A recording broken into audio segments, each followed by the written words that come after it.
അമ്മ തരുന്ന 5000 രൂപയാണ് എൻ്റെ മരുന്നിൻ്റെ സ്രോതസ്. ആണോ? എന്നെ നിലനിർത്തുന്നത് അമ്മയാണ്.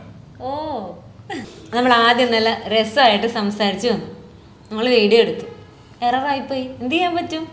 ഒന്നും ചെയ്യാൻ പറ്റത്തില്ല.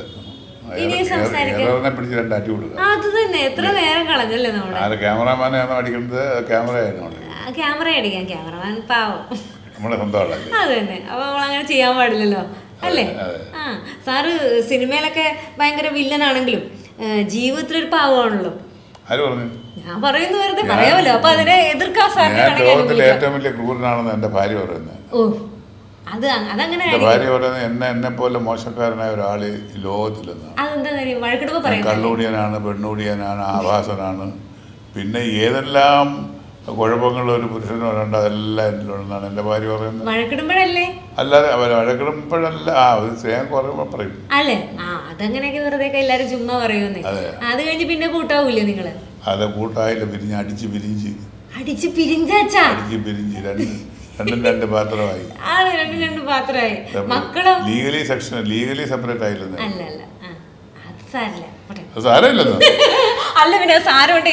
എന്തുകൊണ്ട് അങ്ങനെ ചെയ്തു എന്ന് ഞാൻ എങ്ങനെ ചോദിക്കും? അല്ല, എന്തുകൊണ്ട് ചെയ്യുന്ന അതാണ് നല്ലത്. ഒറ്റയ്ക്ക് ജീവിക്കുന്നതാണ് നല്ലത്. ആണോ? ഒരാള് സഹായത്തിനുള്ള നല്ലതല്ലേ? അയ്യേ, ഒറ്റയ്ക്ക് ജീവിച്ചു കഴിഞ്ഞാൽ എന്റെ പൊന്നെ മക്കളെ, ഒറ്റയ്ക്ക് ജീവിക്കുന്നതിന്റെ സുഖം അറിയാം. ഒന്ന്, ആരെയും പേടിക്കണ്ട, ആരുടെയും നിയന്ത്രണമില്ല, ഇഷ്ടമുള്ള എന്താണെന്ന് ചെയ്യാം, പിന്നെ എവിടെ വേണമെങ്കിലും പോകാം. ഫുഡ് കഴിക്കുന്നതിന് ആരെങ്കിലും വിളിച്ച് ജോലി ചെയ്യിച്ചാൽ പോരെ. നല്ലോണം ഭക്ഷണം വെക്കുന്ന ഒരാളെ വെച്ച് ജോലിക്ക് നിർത്തിയാൽ പോലെ. എന്നാലും ഭാര്യ ഇങ്ങനെ ചേട്ടാ കഴിക്കാം, എടുത്തു വെച്ചോട്ടോ അങ്ങനെയൊക്കെ പറഞ്ഞ അതൊക്കെ ആദ്യമേ ഉള്ളു. ഈ പച്ചേട്ടാ കൂട്ടാന്നൊക്കെ വിളിക്കും, പിന്നെ അവസാനം അതങ്ങ് മാറുമെന്ന്. ചേട്ടാ ചക്കര കുക്കര എന്നൊക്കെ വിളിക്കും. പിന്നെ അത് കഴിഞ്ഞിട്ട് പറഞ്ഞു വേണമെങ്കിൽ ഒന്ന് കഴിയും, അപ്പുറത്തെ അടുത്ത് വെച്ചിട്ടുണ്ട് ഇങ്ങനെയൊക്കെ പറയും. നമുക്ക് സ്വാതന്ത്ര്യമായിട്ട് 2 എണ്ണം അടിക്കാൻ പറ്റുമോ? ഉടനെ കുടിച്ചോണ്ട് വന്നിരിക്കുന്നു.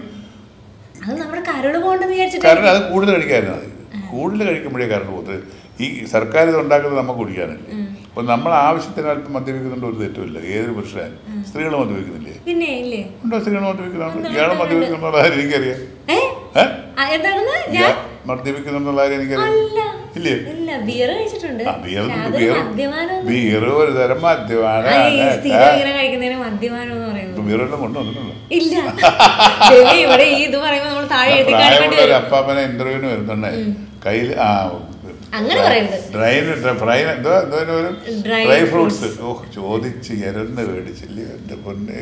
കൊച്ചുമക്കളല്ലേ ഡ്രൈ ഫ്രൂട്ട്സ് ഒക്കെ മേടിച്ച് കൊച്ചുമക്കളെ എന്ന് വിളിച്ചോണ്ടാ കൊണ്ടുവന്നു.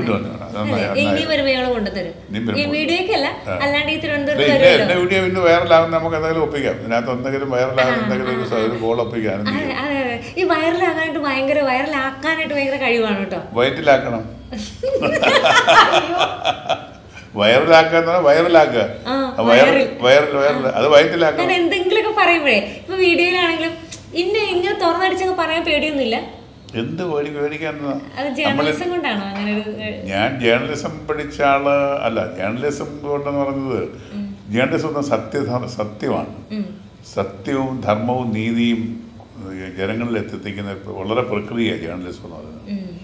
പൊതുജനങ്ങൾ നമ്മുടെ നഗരത്തിലും ഗ്രാമത്തിലും മാറിലും മറവിലും ഒളിഞ്ഞിരിക്കുന്ന ചില ഞെട്ടിപ്പിക്കുന്ന സത്യങ്ങൾ അത് ജനങ്ങളെ അറിയിക്കുക. അത് പിന്നെ മറ്റുള്ള കാര്യങ്ങൾ സർക്കാർ തലത്തിൽ അറിയിക്കേണ്ടവരെ അറിയിക്കുക. ഇങ്ങനെയൊക്കെ ഒരുപാട് ധർമ്മങ്ങളുണ്ട് ഈ ജേർണലിസ്റ്റിൽ, പത്രധർമ്മത്തിൽ. പക്ഷേ ഇന്നത്തെ പത്രധർമ്മം രാഷ്ട്രീയവൽക്കരിക്കപ്പെട്ടു, അവിടെയും രാഷ്ട്രീയമായി അവിടെ. അപ്പോൾ അങ്ങനെയുള്ള അതിൻ്റെ മൂല്യച്യുതി സംഭവിച്ചു, ഒരു തരത്തിൽ വ്യഭിചരിച്ചിരിക്കുന്നു എന്ന് വേണമെങ്കിൽ പറയാം. ആ കാലഘട്ടത്തിലാണ് നിങ്ങളൊക്കെ ജീവിക്കുന്നത്. ഇവിടെ ഇപ്പോൾ ആർക്കും എന്തും പറയാം, എന്തും ആകാം. അതൊക്കെ മാറണം. മാറത്തില്ല. മാറ്റങ്ങൾ അനിവാര്യമാണ്. പക്ഷെ നമ്മുടെ മാറ്റം ഇച്ചിരി കൂടിപ്പോയി. എന്താ പേരെന്താന്ന് പറഞ്ഞ? എലിസയ്ക്ക് എത്ര മക്കളുണ്ട്? മൂത്ത കുട്ടിക്ക് എത്ര വയസ്സായി? 15 വയസ്സുള്ള കുട്ടിയുടെ ചിന്താഗതി നമുക്ക് ചിന്തിക്കാൻ പറ്റുമോ? അവരുടെ നിർബന്ധത്തിന് അവർ പറയുന്ന അവളെ അനുസരിപ്പിക്കാൻ പറ്റുമോ? അവരെ അനുസരിച്ച് അവരുടെ തിരിയും. ഇപ്പം ഞാൻ വിട്ടിട്ട് കളഞ്ഞിട്ട് പോകും. ഭയന്നാ ഇപ്പം ജീവിക്കുന്നത്. ഇപ്പം നിങ്ങളുടെ തലമുറ നിങ്ങളുടെ മക്കളെ ഭയന്ന് ജീവിക്കുക. ഞങ്ങളുടെ തലമുറ അങ്ങനെ ഭയപ്പാടില്ലായിരുന്നു. ഇത്ര വഴിവിട്ട് അവർ പോത്തുമില്ലായിരുന്നു. ഇപ്പോൾ വഴിവിട്ട് പോകുന്നില്ല. അവരുടെ ചിന്താഗതി വേറെ, നിർബന്ധം. അവരൊരു കാര്യം പറഞ്ഞാൽ അത് മേടിച്ചു കൊടുക്കണം. വളർത്തിയാൽ മതി, മേടിച്ചു കൊടുക്കരുത്. അത് എല്ലായിടത്തും പറ്റത്തില്ല, ചിലയിടത്തും അത് സാമ്പത്തിക സ്രോതസ്സിന്റെ അനുസരിച്ചിരിക്കും. ഇപ്പം നമ്മൾ ഉപദേശിക്കാറില്ല, ഉപദേശം കൊണ്ടൊന്നും ഒരു കാര്യമില്ല. നമ്മുടെ രോഗം ഉണ്ടായിടം പോലെ ഉപദേശം കേട്ട് കേട്ട് നമ്മൾ വളർന്നു. വീട്ടിൽ അച്ഛൻ്റെ ഉപദേശം, അമ്മയുടെ ഉപദേശം, സഹോദരങ്ങളുടെ ഉപദേശം, സ്കൂളിൽ ചെന്ന അധ്യാപകരുടെ ഉപദേശം, നാട്ടിൽ ചെന്ന നാട്ടുകാരുടെ ഉപദേശം. നാടിന്റെ കാര്യം പറഞ്ഞപ്പോഴാ പേര് കൊല്ലം തുളസി, ജനിച്ചതല്ലേ കൊല്ലത്ത്? കൊല്ലം തുളസി തിരുവനന്തപുരം പിയോ. പിന്നെ തിരുവനന്തപുരത്ത് വന്നപ്പോഴും പിന്നെ ഈ കൊല്ലം എന്നുള്ളത് മാറ്റാൻ മാറാൻ പറ്റുമോ? മൂട് മാറാൻ പറ്റുമോ? അതുകൊണ്ട് മാറിയില്ല. ഞങ്ങൾ കുറേ, ഇപ്പോഴല്ല 2 വർഷം മുമ്പ് കൊല്ലം തുളസി എന്ന നടനെ തിരക്കി കൊല്ലത്തെ ഓട്ടോ സ്റ്റാൻഡിലെ ചേട്ടന്മാരോടൊക്കെ അന്വേഷിച്ച് നടന്നിട്ട് ഈ കൊല്ലം തുളസി ചേട്ടൻ എവിടെ താമസിക്കുന്നതെന്ന് അറിയാവോ? കൊല്ലം തുളസി ചേട്ടൻ എവിടെയാണ്? ഓട്ടോക്കാരാണ് ഏറ്റവും ബെസ്റ്റ് വഴി കാണിച്ചത്.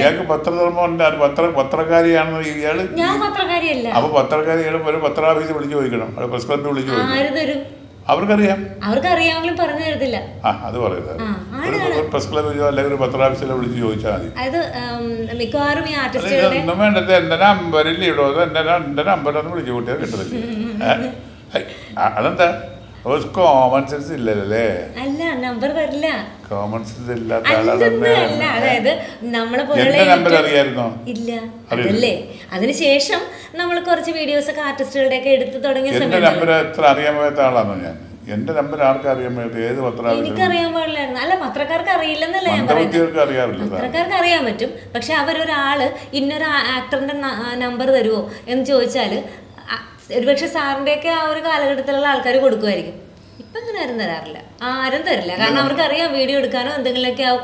ആരും ഇപ്പം ഞങ്ങൾ ഇവർക്ക് മുന്നേ എടുക്കണം അദ്ദേഹത്തിൻ്റെ വീഡിയോ, അല്ലെങ്കിൽ അങ്ങനെ ചിന്തിക്കുന്ന ഒരു സമയമാണത്.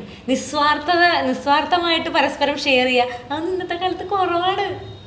പിന്നല്ല, ഞങ്ങളുടെ നാട്ടിലൊക്കെ വന്നിട്ടുണ്ടോ? അങ്ങോട്ട് ചെല്ലാനത്തൊക്കെ വന്നിട്ടുണ്ടോ? നാടകത്തിലൊക്കെ കൊച്ചിൻ കോർപ്പറേഷനിലാണ് വർക്ക് ചെയ്തിട്ടുണ്ടോ? കൊച്ചിൻ കോർപ്പറേഷൻ 1973 അന്നുണ്ടോ? ഇല്ല, അന്നില്ല. അന്ന് വർക്ക് ചെയ്തിട്ടുണ്ടല്ലേ? തലമുറകളുടെ ഗ്യാപ്പ്, അതെ, തലമുറകളുടെ വ്യത്യാസം.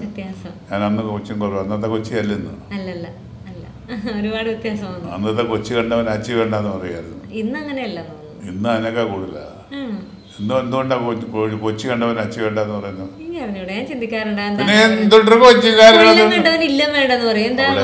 ഏത് വീട്ടിൽ ചെന്നാലും അവന് ആദ്യത്തെ മര്യാദ കിട്ടും. വേറൊരു ഇല്ലം വേണ്ട. അതുകൊണ്ടാണ് അത്ര നല്ല ആൾക്കാരായിരുന്നു ഒരു കാലത്ത്. ഇപ്പൊ അതല്ല, പോയിട്ടാ. ഇപ്പൊ നാട് മാറി, എല്ലായിടവും മാറി. കോഴിക്കോടൊക്കെ ഞാൻ 1970 ആദ്യ സർവീസ് കിട്ടി അവിടെ ചെല്ലുമ്പോൾ അവിടെയുള്ള ആളുകളോട് എന്തോ, നിങ്ങൾക്ക് എന്താ വേണ്ടേ? ചായൻ്റെ വെള്ളം വേണം എന്ന് കയ്യിലൊരു പൈസ ഇല്ലെന്ന് ചോദിക്കും. എത്ര സ്നേഹമായിട്ട് അവർ ചോദിക്കുന്നത്. കയ്യിൽ പൈസ വേണ്ട, ചായൻ്റെ വെള്ളം വേണം എന്ന് ചോദിക്കും. അന്നത്തെ കാലത്ത് ഒരു പരിചയം വേണ്ട, എങ്കിലും ഒരാളൊന്നും പരിചയപ്പെട്ടിയത് പരിചയപ്പെടാനും പെടുത്താനും പരിചയപ്പെടാനും ഒക്കെ ഇഷ്ടവും സമ്മതമൊക്കെ ഉള്ള ആൾക്കാരാണ്. ഇന്നത്തെ കാലം മാറിയില്ല, കാലം മൊത്തം മാറിയിരിക്കണം. മൊത്തം സ്നേഹമില്ല, പരസ്പര സ്നേഹമില്ല, സഹായമില്ല, സഹകരണമില്ല, ക്ഷമയില്ല. നമ്മളെല്ലാം ഈ ചിരിയൊക്കെ ഇപ്പോഴുള്ള ചിരിയുണ്ട്. ചിരി അങ്ങോട്ട് പോകുന്ന ഇറങ്ങി പോകുന്നതിനെ പറയും അയാൾ അല്ല, ഇതാ പറയും. ഇയാൾ പറയണമെന്നില്ല, വേറെ പറയണം. ഞാൻ വിചാരിച്ചു ഞാനാണ് ഇവിടെ ഇങ്ങനെ ചിരിച്ചോണ്ടിരിക്കുന്നു. ഞാൻ ഉദാഹരണം പറയുന്നത് നമുക്ക് അറിഞ്ഞൂടെ ഇതൊക്കെ അയാളെ ചാടയാണ് എന്ന് പറയും. അപ്പോൾ കള്ളുഷാപ്പിൽ കയറി പാല് കുടിച്ചാലും കള്ളു കുടിച്ചെന്നേ പേര് വരൂ. രാഷ്ട്രീയത്തിൽ ചെന്ന് സേവനം ചെയ്താലും സ്വാർത്ഥതയാണെന്നേ പേര് വരൂ. ഇല്ലേ? നല്ല ചെയ്താലും. ഇപ്പം അതിനെക്കുറിച്ചൊക്കെ നമുക്ക് സംസാരിക്കാം.